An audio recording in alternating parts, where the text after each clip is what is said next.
Assalamualaikum warahmatullahi wabarakatuh. Alhamdulillahirabbil alamin. Alhamdulillahilladzi hadana li hadza wa ma kunna linahtadiya laula an hadanallah. Wa asyhadu an la ilaha illallah wa la syarika lahu wa asyhadu anna Muhammadan abduhu wa rasuluh. Allahumma shalli ala sayyidina Muhammadin wa ala alihi washabihi ajma'in. Allahumma la sahla illa ma ja'altahu sahla wa anta taj'alus sabra idza syi'ta sahla. Amin amin ya rabbal alamin. Alhamdulillah, syukur kepada Allah Subhanahu Wa Taala kerana limpah kurnianya keizannya kita bertemu lagi dalam sesi pengajaran dan pembelajaran pendidikan Islam pada hari ini. Hari ini kita akan belajar bidang akidah di bawah tajuk bahaya sihir. Jadi murid-murid semua di Mak Islam Ustaz tak kemal semua akan sihat. Sila buka buku teks pendidikan Islam muka surat 94. Buku teks pendidikan Islam muka surat 94. Hari ini kita akan belajar tentang sihir. Okey. Sihir, bahasa kita sebut ilmu hitam. Sihir ni sangat bahaya sebab banyak masalah lah jika ia berlaku. Okey.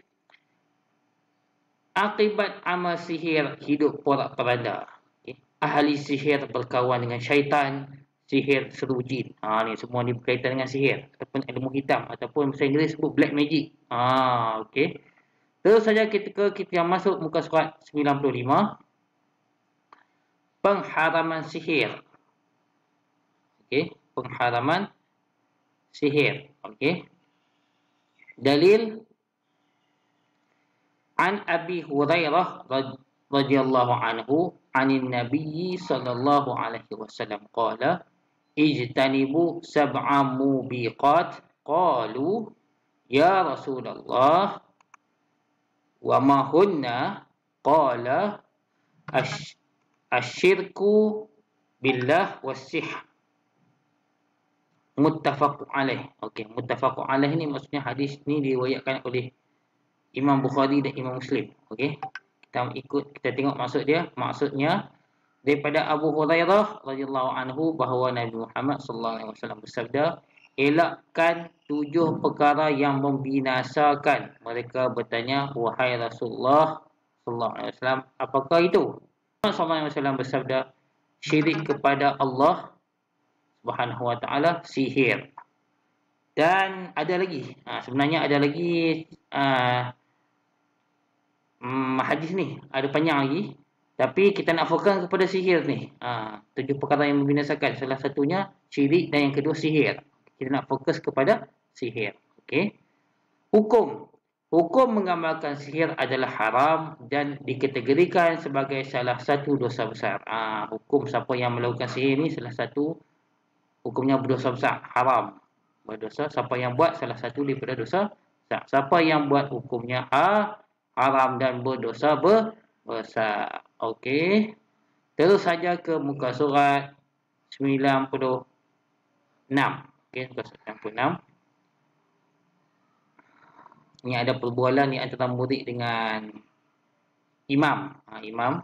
Okey, imam ni kata, Tuan Imam, sebelum kita tajuk sihir merosakkan akidah, kita yang murid ditanya, Tuan Imam, kami murid dari sekolah kemaksaan Taman Setia berhasrat menemui ramah Tuan Imam. Jadi imam ni kata, ya silakan. Okay. Nombor 3.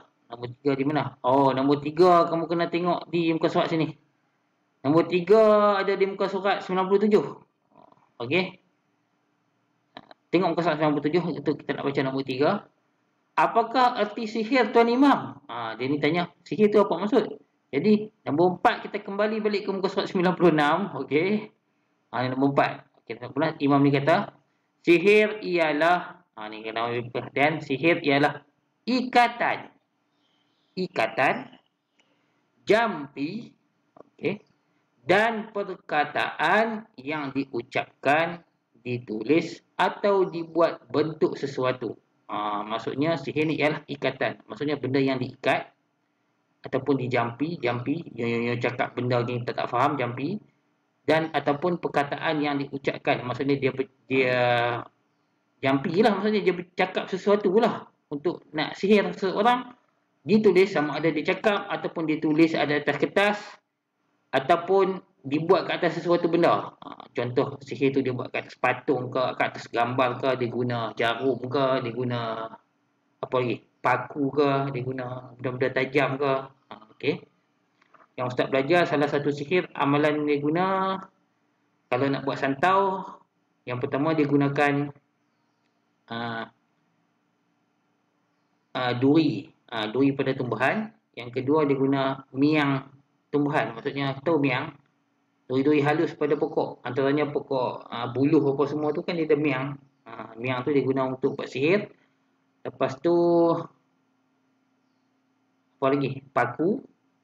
Lepas tu kaca yang dihancurkan menjadi halus. Contoh macam kaca lampu yang panjang tu, dia buat salah satu, dia buat sihir. Kemudian darah perempuan yang datang bulan, ataupun salah satu yang dia buat juga sihir. Kemudian benda yang terapung di atas air, atas ayak, benda yang terapung atas ayak tu dia guna juga. Tu salah satu amalan sihir. Bentuk macam-macam jenis lah. Ustaz dah belajar juga sikit, saya taklah mendalam sangat, tapi pernah hadir juga khusus mengenai sihir ni. Okey, kita masuk balik. Sihir ialah ikatan, jampi dan perkataan yang diucapkan, ditulis atau dibuat bentuk sesuatu. Okey. Sihir mendatangkan kesan dan akibat buruk terhadap tubuh, hati atau akal orang yang disihir tanpa menyentuhnya secara langsung. Sihir ni ada banyak jenis. Sihir ni kalau kena pada orang tu, contoh dia target kepada orang tu dia akan menyebabkan kerosakan daripada diri dia. Kadang-kadang kerosakan tu kita tak nampak. Dalaman dia tu akan memang teruk habis. Dia akan berlaku pendarahan dari segi dalaman. Kadang akan menyebabkan badan jadi lemah. Otak jadi tak siuman. Orang kata sewil lah. Macam tu dah boleh jadi sampai ke tahap gila. Dan tahap yang paling teruk boleh menyebabkan mati. Tu bahaya. Okey. Tanpa menyentuhnya langsung. Ada sihir yang sebenarnya ada sihir yang kita kena sentuh dia, ada sihir yang tak boleh sentuh. Salah satu sihir yang tak sentuh ni dia guna, orang sebut sebagai santau. Santau apa? Santau angin. Santau angin ni dia guna perantaraan angin. Okey. Ataupun santau tuju. Santau tuju ni jadi dia ambilkan barang lain sebagai perantaraan benda tu. Contoh dia guna gambar orang ke. Dia gunakan barang yang selalu digunakan oleh orang itu, contoh rambut dia ke, baju dia ke, macam tu lah. Ini bahaya. Sihir ni dia buat boleh mendatangkan bahaya lah. Okey. Ini kata ni jawab Tuan Imam. Lepas tu nombor 5 murid ni tanya, kita masuk ke muka surat 97. Nombor 5, mana nombor 5? Okey. Ni murid ni tanya pula. Adakah sihir mengandungi unsur syirik? Boleh Tuan Imam memberikan contoh-contoh sihir? Dia tanya begitu.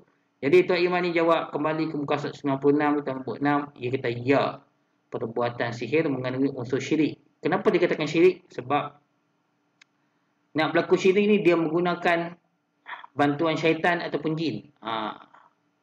Jadi itu dah kata syirik dah lah tu, sebab dia gunakan bantuan jin atau syaitan. Okey. Ahli sihir menggunakan syaitan sebagai perantara. Macam saya kata tadi, dia gunakan perantara syaitan. Syaitan ni dia ada kuasa luar biasa yang tidak mampu dilakukan oleh manusia. Jadi dia gunakan bantuan syaitan lah untuk mencapai hajat dia. Sama ada perbuatan tu baik ataupun jahat. Biasanya jahat lah kalau buat sihir ni. Tak ada benda yang baik. Okey. Nombor 7.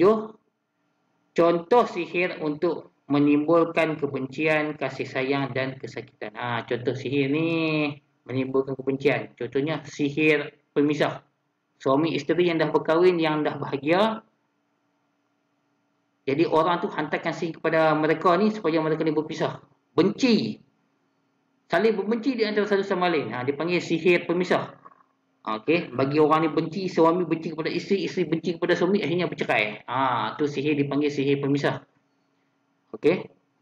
Kasih sayang dan kesakitan. Kesakitan ini salah satunya kita nak bagi dia hantar sihir tu nak bagi orang tu sakit. Boleh juga. Ada juga dipanggil sihir pengasih. Sihir pengasih ni pun ada juga. Kasih sayang ni sihir pengasih. Maksudnya seorang tu dia suka pada orang tu, tapi orang tu tak suka dengan dia. Jadi dia hantar sihir bagi orang perempuan tu suka dekat dia. Itu pun itu dipanggil sihir pengasih. Dan macam-macam jenis bentuk sihir. Ataupun sihir yang nak bagi perniagaan tu berkembang, dia hantar sihir juga. Sihir tu dipanggil sihir pelaris. Itu pun sihir juga tu. Contoh dia buka kedai, nak pergi kedai dia tu ramai orang pergi kedai dia dia guna sihir. Itu dipanggil sihir pelaris. Itu pun tak bagus juga. Okey, ada kedai yang buat macam tu. Okey, nombor 7. Okey, nombor 8. 8. Murid ni kata, terima kasih Tuan Imam, kami akan membuat laporan dan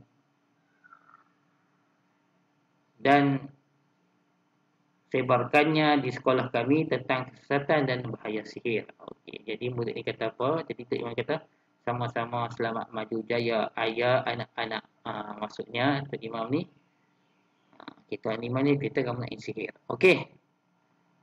Okey. Kita masuk ke muka surat 98 tentang bahaya sihir, kesan perbuatan sihir dan tindakan menjauhinya. Macam mana kesan sihir? Kesan sihir ni yang pertama sekali, orang ramai dinasihati agar menjauhi perbuatan sihir yang boleh memberikan kesan dalam kehidupan. Antaranya ialah merosakkan akidah. Merosakkan akidah ni kita sebab dia percayakan jin dan syaitan. Itu akidah. Yang kedua, mendorong sifat iri hati, yang mengajak orang supaya saling benci di sesama manusia. Yang ketiga, membazirkan wang dan masa. Sebab apa? Wang dan masa. Sebab bila kita hantar sihir ni, kita jumpa dengan bomoh. Bomoh ni mesti bila kita suruh dia buat sihir, mesti dia minta duit, upah. Jadi membazir duit ya. Seterusnya, menyuburkan sikap dendam dan perusahaan dalam masyarakat. Ini memanglah sebab benda sihir ni bukan benda baik, semua benda buruk. Jadi bila kita buat benda tu, menyuburkan sifat dendam, saling benci, membenci dan pemusuhan sampai bergaduh dan sebagainya. Dimurkai oleh Allah Subhanahu Wa Taala. Benda sihir ni benda yang haram, jadi Allah murka bagi siapa yang buat benda yang haram. Malas berusaha, dia malas nak usaha nak buat sesuatu, dia hendak sihir saja dekat orang. Dan menimbulkan rasa resah gelisah. Orang yang buat sihir ni, hati dia sendiri tak tenang. Rasa tak tenang dengan kesenangan orang lain. Jadi dia hantarkan sihir kepada orang tu. Okay. Jadi ni adalah kesan-kesan sihir yang warna biru ni. Jadi kita nak masuk pula tindakan. Apa yang perlu kita buat bagi menangani sihir? Sesama Muslim hendaklah menjauhi perbuatan sihir. Antara langkah yang boleh diambil termasuklah yang pertama, mendalami ilmu agama. Kita belajar ilmu agama yang lebih lagi mengenai apa itu sihir, apa hukumnya dalam Islam. Okay. Bila kita tahu hukumnya haram, kita takkan buat benda tu sebab ianya berdosa besar. Yang kedua, mengamalkan Islam dalam kehidupan. Kita mengamalkan Islam dengan sebaiknya. Benda yang baik kita buat, benda yang baik, benda yang jahat jangan kita buat. Yang ketiga, berusaha dengan gigih untuk mencapai sesuatu. Kita nak dapat sesuatu yang baik, kita kenalah berusaha. Jangan dengki dan iri hati dengan orang lain. Okey. Yang bulat tidak akan datang bergolek, yang pipis tidak akan datang melayang. Kita kena berusaha nak dapatkan sesuatu. Benda yang kita nak dapat sesuatu tak boleh datang serta-merta. Kita kena usaha, baru kita boleh berjaya. Memperbanyakkan berdoa, memohon perlindungan daripada tipu daya syaitan. Kita hendaklah banyakkan berdoa, banyakkan berdoa. Setiap amalan yang kita buat, kita kena mulakan dengan isti'azah dengan basmalah. Isti'azah ni kita sebut a'udzubillahi minasyaitonirrajim. Aku melindungi diri daripada syaitan yang direjam. Dan kita sebut bismillahirrahmanirrahim, dengan nama Allah yang Maha Pemurah lagi Maha Penyayang. Okey. Dan sentiasa kita baca, amalkan doa di mana saja kita berada. Semua jemaah kita elak daripada tipu daya syaitan. Okey. Ya, itu saja pembelajaran kita pada hari ini mengenai sihir. Okey. Nanti kita akan lihat video yang kedua mengenai bagaimana kita nak dekatkan modul yang diberikan kepada kamu. Sekian. Saya harap kamu semua boleh faham pembelajaran kita pada hari ini mengenai sihir. Wassalamualaikum warahmatullahi wabarakatuh.